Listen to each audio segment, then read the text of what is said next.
cold, and then goes quickly when you got a cold. So go ahead and start. Just finish up practice 10 today. I thought it was another productive practice. It's just that time of spring where we got to continue to push them mentally and physically, because they've been going for a while. We've been going, we're getting on 4 weeks straight here. They're ready for the spring game and see the light at the end of the tunnel. Just dealing with typical bumps and bruises through spring right now. And, most guys are practicing. We got some guys that we're limited and holding them in a little bit just through bumps and bruises through the course of spring ball. But still feel really good about the direction that we're going. It's have a long way to go and a lot of work to still do. So with that, I'll go ahead and open it up for questions. Chris, you mentioned the bumps and bruises. I know a lot of teams end up not having a spring game for that exact reason. Something you ever thought about, or are you a big fan of the spring game at the end of camp? No, I mean, the spring game's good. We're still debating on whether it's going to be live or not because we just don't have the depth, and we cannot afford to have somebody hurt. Right now, we're at the point we've had some good, productive live scrimmages here in spring. We will not go live again at all this spring until, again, potentially the spring game. And then we just have to make a decision here as we continue to go on what type of spring game we are going to have. Well, what would the other option be? Just because they have a spring game, but it's not live. That's the way we practice, all the time, unless it's a live scrimmage. So that's the option. You'd still have a spring game; it just would be live to the ground, and try to keep guys healthy. When you do have the bumps and bruises, what kind of opportunity is that for, say, a second or third team guy that is healthy to actually get a bigger workload? Well, it's about having opportunities. Any time if you keep somebody out that's on the one, or he's got to be pulled for whatever reason, it is an opportunity for a guy to show that it's his time to step up and see if he seizes the opportunity in the moment. You see a lot of guys end up earning playing time and potentially taking jobs because of things like that happen. And I can't sit here and say that someone's done that yet. Thankfully, we haven't had to miss out on a whole lot of our guys on our starting lineup. We're on the ones with the depth chart in this time. But if it does happen, it is a great opportunity for somebody, even if it's just for practice. Coach, what are some of the guys that really caught your eye and had themselves a really strong spring, maybe moved themselves up a little bit? To start defensively, you guys have heard me talk about Kamoko so far. I mean, Kamoko's had a tremendous spring. He's a guy that we got to make sure we keep healthy. And we'll be limiting as we go forward. Just he's done some things that are really impressive. His effort's been outstanding, and we got to make sure we keep him fresh and keep him healthy because he's had a history of injuries, and we just don't want to have a setback with him. But he's been tremendous this spring. Our corners, Isaiah and Bless Austin, have had a great spring. Last spring at this time, doing some of the new things we asked them to do. It wasn't such a pretty spring, but they're playing and practicing at a really high level right now. Saquon Hampton's another guy. I was kind of high on him last spring. Then he got hurt in the first game. He's playing really fast at a high level so far this spring. Again, he's a guy we got to keep healthy because he can make a difference for us. So the secondary, I'm really pleased with what I've seen. Deontay Roberts, I think right now is probably the most improved kid on the football team. He's had an outstanding whole offseason and spring practice, and really happy with where he's at right now. He's really stood out. And then several guys on the defensive line have done a nice job and have improved. But those guys I mentioned have clearly made some huge jumps on the defensive side. Offensively, the two tackles, Kamal Seymour and Tariq Cole, have made huge strides from where they were last year. It's really their first time to play, for Kamal to even play offense. So, when we moved him after training camp was over, and then put him in there midway through the season. But he's playing physical. He's still got to be consistent with his technique and some fundamental stuff, but he knows his assignments more. He's playing a lot faster. He's really strong, and he's been able to use his strength because he knows what he's doing. But those two tackles have been really impressive so far. And then the improvement of Gio, talked a lot about that. Rob Martin, I think, has improved a lot also. He's had a really tremendous offseason and a great spring. So those are some of the guys that have really stood out, that have been around here and played last year, that have made huge improvements, and I like where they're at. You have different ways of honoring your players. Will you do anything? Will you name a most improved player or most outstanding player at spring game? Will you do anything to honor guys? No. We have our Champions Club that is where we honor guys for doing the right thing, their attitude, their effort, their performance, both athletically as well as academically, and that's our opportunity to do that. We'll have a Champions Club.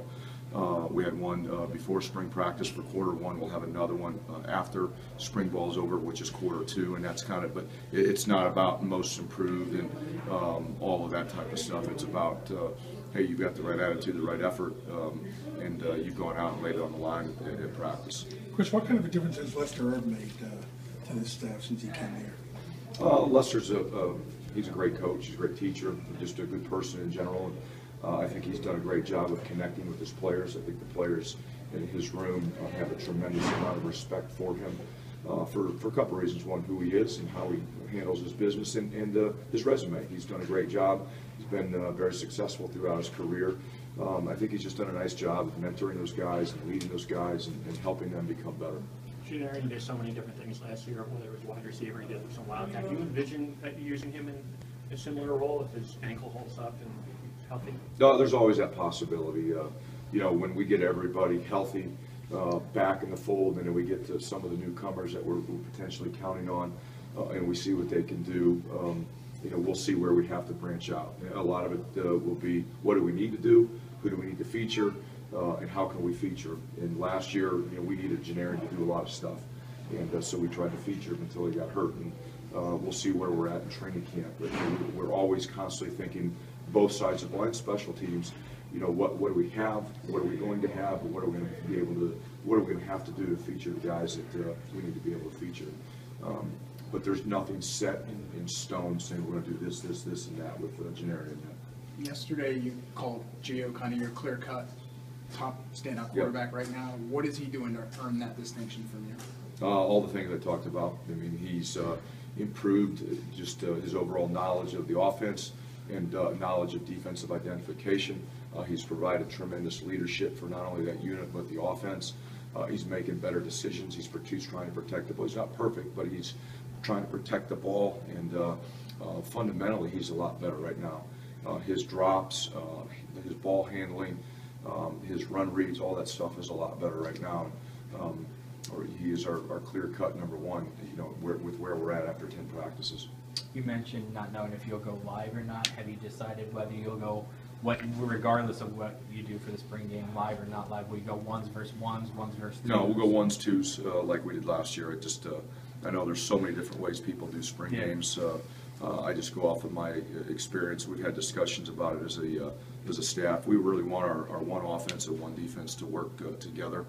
And those are the 11 players that have been practicing. You know, that will be 14 practices. When we get to that point, we want them to continue to stay together, just work on that chemistry, and all the things that go into it.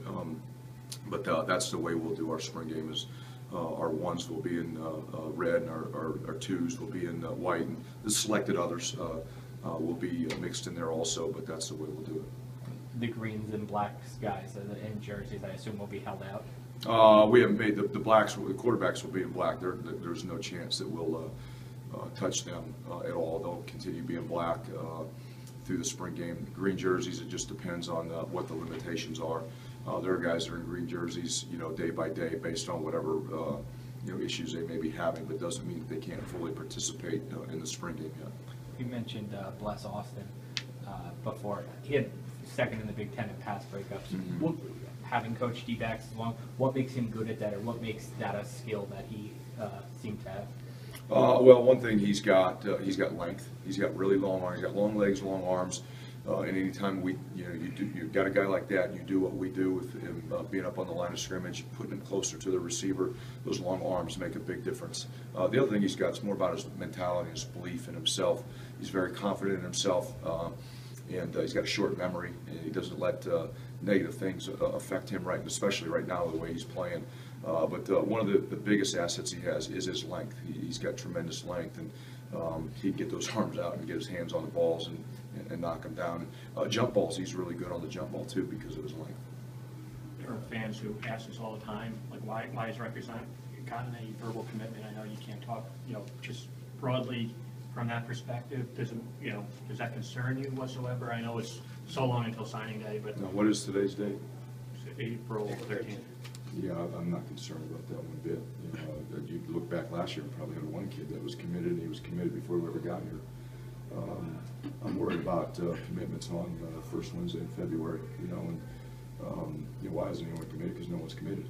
Simple as that, you know. But I'm not concerned one bit about commitments in April. I'm concerned about them in February. With recruiting, how excited are you for the atmosphere of the spring game with recruiting, and also to get on the road soon for spring evaluation?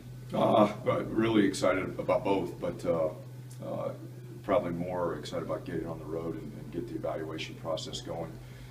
We've had a ton of recruits here on campus throughout the spring practice period, and that's really what we want. The spring game is great and all that stuff, but I'd love to have them here to watch us practice, get a chance to sit in meetings, get a chance for us to spend time with them. You can't do that stuff on the spring game. You know, we don't have meetings.